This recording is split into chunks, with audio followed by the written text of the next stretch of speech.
I have some copper oxide powder, as well as the instructions for it.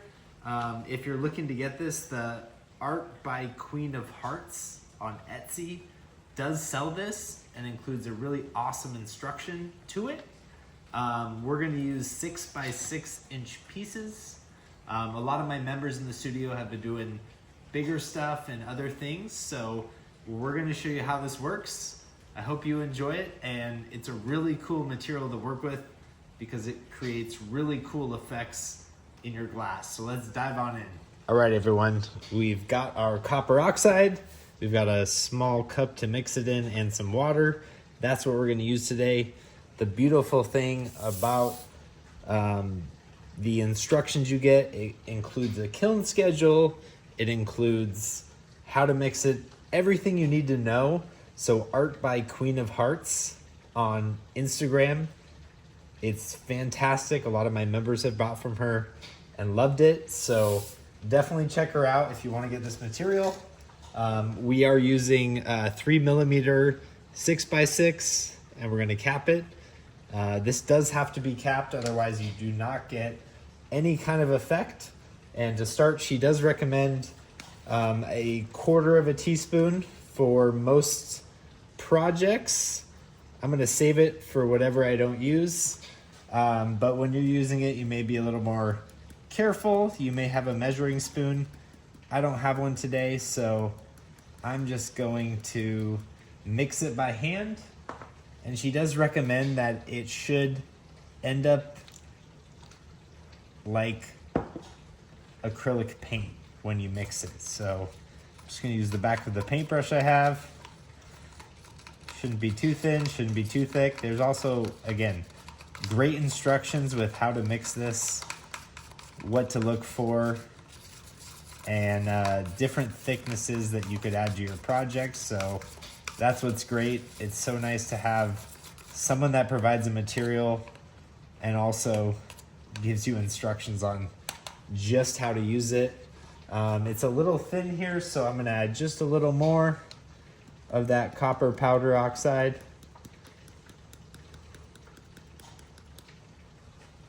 And then we're gonna keep mixing. I think this will be good enough for what we're doing. Yeah, I think that's good enough. Again, experiment. So we'll see.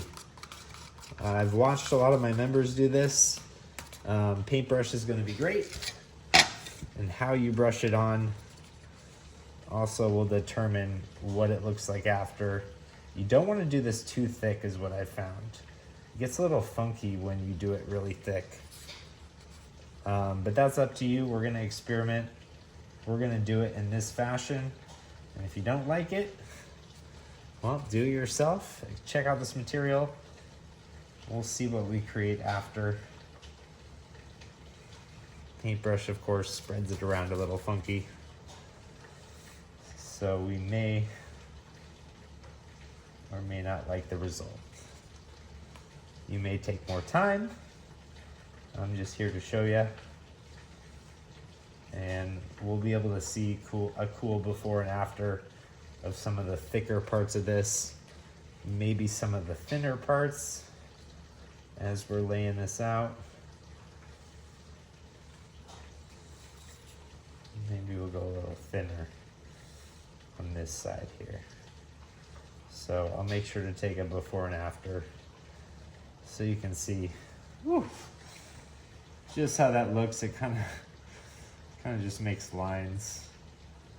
Again, you may go thinner, let it dry, and then do it again. That's what I've seen she recommends potentially.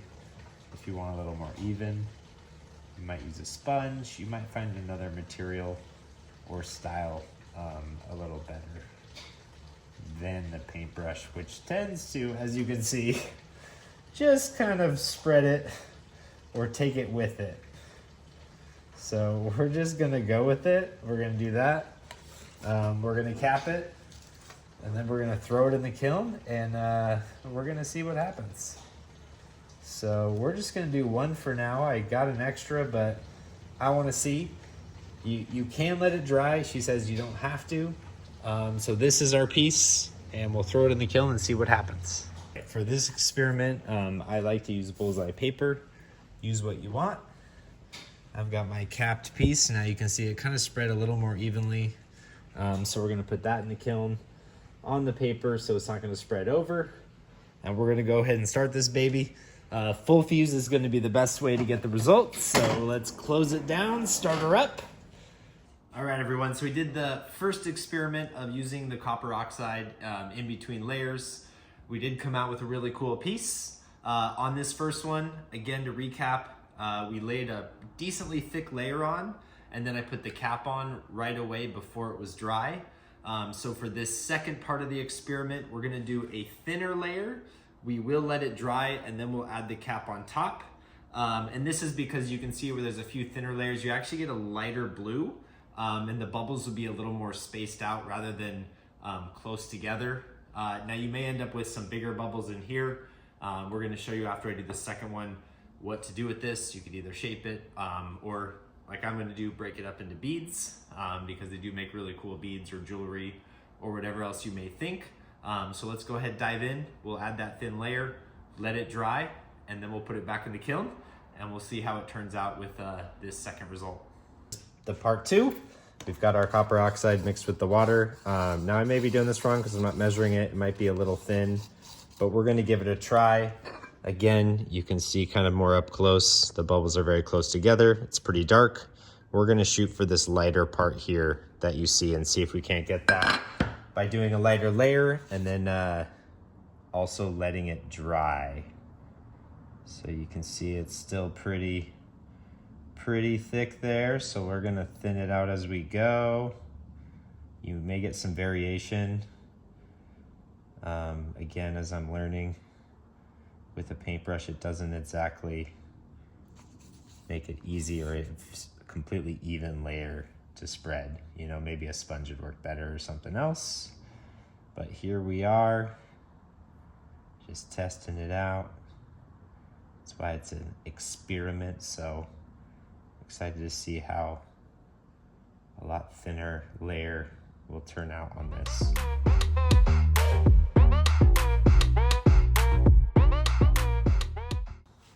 Okay, it's thinner in most parts. Still got lines.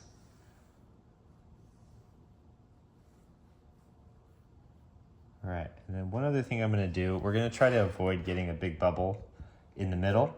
So I'm actually gonna lay a layer of the frit, like clear frit, just around the outside. That way it's gonna press in the middle. It's gonna stand up on the edges enough to let the air escape.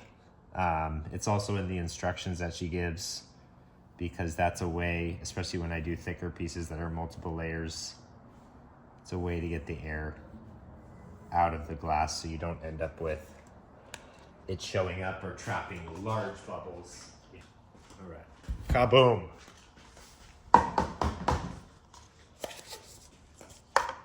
Got my fine frit.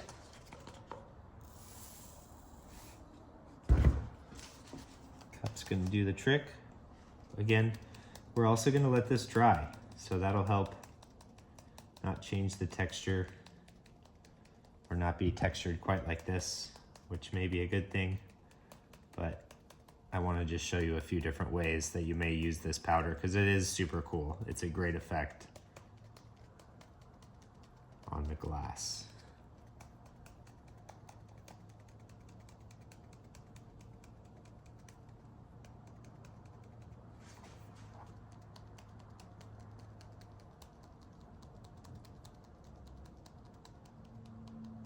All right, got that laid out. We'll let it dry and then we'll cap it and we'll put it in our kiln. I went ahead, I let this dry completely. Now the only other thing that I've added besides that border of the frit, I'm using fine frit, is a little sprinkle with my fingers throughout the center. And because again, that's gonna raise the glass up a little bit. It's gonna settle still in the middle first, and it will really push those bubbles out, and this copper oxide likes oxygen, so it'll actually interact potentially more. So I'm just going to add my layer on top. A little easier to do it after it's in the kiln. And now we can shut it and we'll see what we get with this version. All right, here's the reveal for experiment 2 with the copper oxide. We did it a little bit thinner and we put the frit around the outside edge. So you can see we ended up with much less bubbling around the outside, but it's still pretty thick. So we're gonna try one more. We're gonna do it even thinner than we did before, and then we'll see the result. So now we've done 2 samples. We've got our thicker one that we didn't let dry, and we did no frit around the outside, so we got a big bubble. We did our second one, where the frit around the outside definitely helped to get any larger bubbles out. It is a little thinner. However, I wanna see if we can go even thinner on this next experiment and really get this spread out a lighter blue with the copper oxide. So let's dive in to the 3rd experiment, and then we'll get to jump in to see how are we gonna use these pieces. All right, so for this, we've got number 1, which again, these both came out cool, might still be what you're going for. Even this one in the thick parts with the paintbrush, we did get a darker cobalt.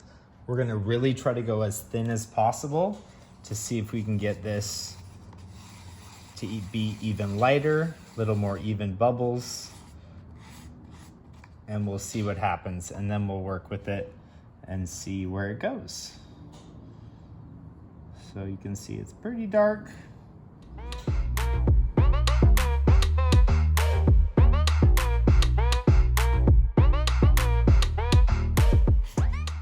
Maybe let's start with a clean one and see how that works. All right, we got this even thinner one. Not really working, just pulling it up. Might have to use something else to get this to lay. Maybe we do this. Just to spread it out, spread it thin.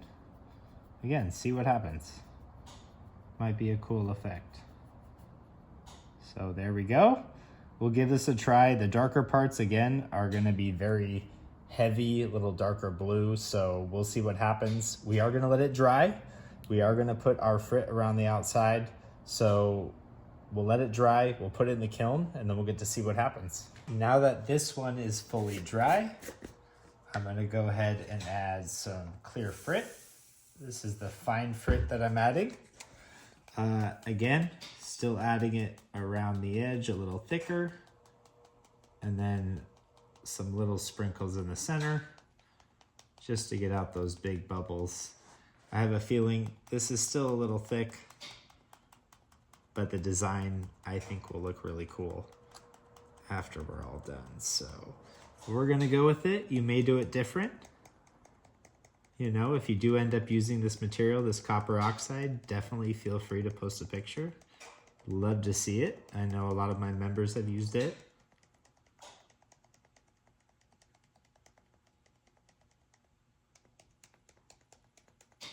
All right, we got that.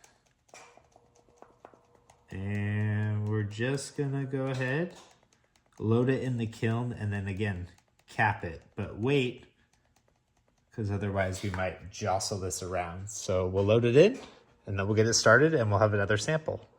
All right, so we did our 3 different samples with the cobalt oxide, or sorry, rather copper oxide, not cobalt. That's coming in several weeks.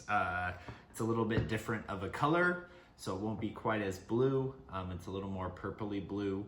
I'm also planning to do a different technique using an airbrush, just to see, because again, with the paintbrush marks, you do end up with that texture, with things showing up. Now these last 2, I did do frit around the outside to keep the bubbles from doing this. So I'm gonna go ahead, we're gonna cut up at least one of these for some beads. And I hope that when you use copper oxide, you'll come up with something cool. A lot of my members have been doing many different projects with it. Beads is a really cool way to fuse it and then turn it into the beads. You may want to use 2mm for both the bottom and the cap. That way it's a little easier to cut. But for this experiment, we are just gonna work with what we got. We might break some up to turn into jewelry, because it does make really cool jewelry as well. So I hope you enjoyed this video. Please subscribe. Do also have a paid subscription now. So make sure to sign up for that because it does help me produce more videos and fuels everything we're doing here at MoltenWorks to show you and give you the best content possible.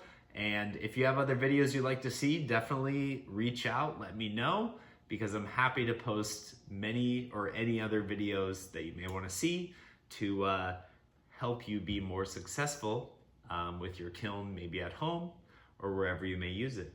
So we're gonna go ahead and cut up. I think I'm gonna leave this one because I really like how it actually turned out with the texture.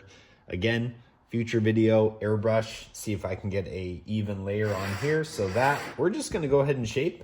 I think I'm gonna do a candle holder out of this one. For these other ones here, I'm gonna go ahead and cut them up for some beads. So I'm actually cutting on the back just to have an even surface to cut. We might do some bigger ones. We might do some smaller ones.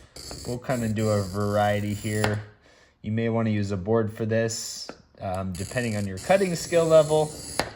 I'm just kind of doing it by eyeball. Few different sizes. Take our runner. Again, 2 millimeter.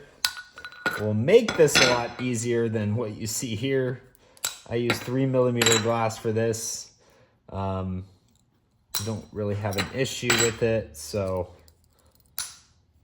you can see we can get some different sizes, and then we'll go ahead and do the cross sections, cutting it into squares. Again, if you need to be more precise, feel free. I like to freehand mine. Get a variety of sizes of beads in this project here. And then the last one I'm gonna do, I'm actually gonna cut some for a few different jewelry pieces. So you may like that as you're breaking up your pieces. Might be more fun just to do a few different jewelry size projects. It really depends. Like I said, this is just a fun, different material when you're cutting it up or using it in your glass. It's been fun to see my members use it for many different projects. They created beads out of it and then turned it into different bowls and things like that. If I have any left, I will post some pictures for you. And for some of these thinner ones, maybe we end up making some jewelry. So kind of fun to just play around with it, see whatever sparks your interest. Again, that's the point of these experiments, is just to pique your interest and let you know what's possible with these different materials that we're using. So lots of different squares. Again, we're gonna just load these up. Bead temperature, if you don't know, it's hotter than full fuse, so it usually is around 1500, 1510. It really depends on your kiln. As always, I recommend that you watch your projects because that's going to give you the best results. So then once you know what your temperature is and what your kiln fires at, you don't have to guess anymore. So anytime you do a project, you know exactly what temperature, you know exactly how you're going to create. I like to get the standard ones done, and then when you get crazy and you need to be specific, as I always say, you need to watch your projects. So if you're slumping, especially like candle holders and things, it's great to get it down, but you may also need to watch your project if it's a specific custom piece or something bigger. So for these, I'm also, again, making some jewelry pieces, perhaps making some different things. I'm gonna do a variety. That way you can see different sizes and how they turn out. But it's always fun to experiment because that's the whole point of this, is so that you can do whatever you want, and when you do it, you may find something you like. So I'm doing the broad scope. You may do the finer detail. It is totally up to you. I like to see what you may be experimenting with. Always. So let's see if I can get this one right in half. Maybe some dangly earrings is what I'm thinking for that one. And again, I'm cutting up the main one. I might cut up some, like, you know, this other one. This one I'm going to turn into a shape as well. But that is totally up to you. That's the fun part about seeing this. I want to shorten the gap so that when you create, you can make what you want and you don't have to make any of the mistakes that I'm making. I've been doing glass for about 14 years, so I have a good idea of how things are going to turn out, what I maybe want them to turn into. But that's why I'm so happy to be able to show you those different techniques so that you can be the most successful with maybe some limited resources. And you can see with thicker glass, I can't always get the whole thing. So I may end up with some wild, random pieces that have a little more to them. That's the fun part, as always, about experimenting. I'll make the mistakes, that way you don't have to. That way you can see what we're firing, what we're using. Lots of different beads. Again, it's always fun to make beads to, when you're ready, use these pieces in whatever project you may want to. Maybe even you're doing an ocean scene. Like I said, it just depends on you and what you like. And I hope that this helps shorten that gap for what we're working with. Because the copper oxide is a fun material to play with. Looks really cool. To any untrained eye, it's gonna look like magic. You know, it's gonna look like a material that people have no clue what you're doing and how you're doing it. Because that's the whole point. Because anybody that would want some kind of jewelry or some piece that you're making, they'd have to buy a kiln. So remember, your jewelry or your product is special because the amount of tools that maybe you've invested in is unique. Oh, I don't know, right there it is. All right, so I got my pieces.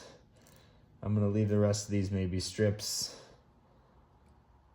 for other projects, who knows. I just want to show you kind of a variety of sizes here, which is what I'm doing now.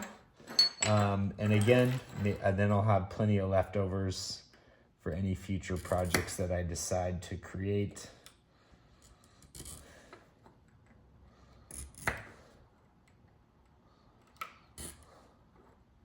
Some longer, some shorter. And we'll see what we get. So I'm gonna fire these up. We'll show you the program I use. Again, your kiln may be a little different. So I do an average program, but having 20 kilns, definitely each one has somewhat of a unique spin on what I'm using, what I'm doing. So thanks for tuning in. Check this out. We're gonna load the kiln now, and then I'll fire it up and you'll be able to see how this looks, and then we'll turn this into whatever projects we want. I went ahead and saved you the time. I loaded these up. Again, you may need to have them closer together. Depends on your paper resource. This is bullseye paper. So we are gonna do these at bead temperature, and we'll see the result, and then we'll turn them into all kinds of fun things. I've got a full variety of sizes, so you get to decide what you do with them. Let's close this kiln and see what happens. All right, this kiln with beads is done. I fired it to 1510 for 6 minutes, so that's that top temperature. The rate isn't as important, but I just wanted you to know. so we can see our beautiful beads. Now again, the bigger ones I may want to turn into jewelry, smaller ones I might want to add to another project, but that's just one example of what we might do with our copper oxide once it's all done, and how it looks kind of cut up and then turned into bead form. I hope you enjoyed this video on how to work with some copper oxide. Again, we were just using paintbrush and different techniques, and of course I made some cool beads as well that I can turn into jewelry, I can add to other projects. So I'm excited to see what you create, or simply if you cap it and you want to turn that into a bowl or a plate or whatever other molds you may have. I am going to do a short video on using an airbrush just to see if I can get those brush marks to go away. That way I get a nice even layer. So as you're creating, best of luck. I'm getting a cobalt oxide, which is a little more purple here in a few weeks. So I will post about that too. Slightly different color, same effect. So please make sure to subscribe to our channel because we'll be posting new videos every week. I also have a paid subscription so they get early access, special videos, and a whole lot more. And then if you liked a lot of these materials, the copper oxide I did get from someone on Etsy, and so I will be posting a link in the description so that you can buy it yourself. And I will also give you the website link for my own site that has a whole bunch of different product that you may want to use on your next project. So until next time, my friends, keep creating, and we'll see you on the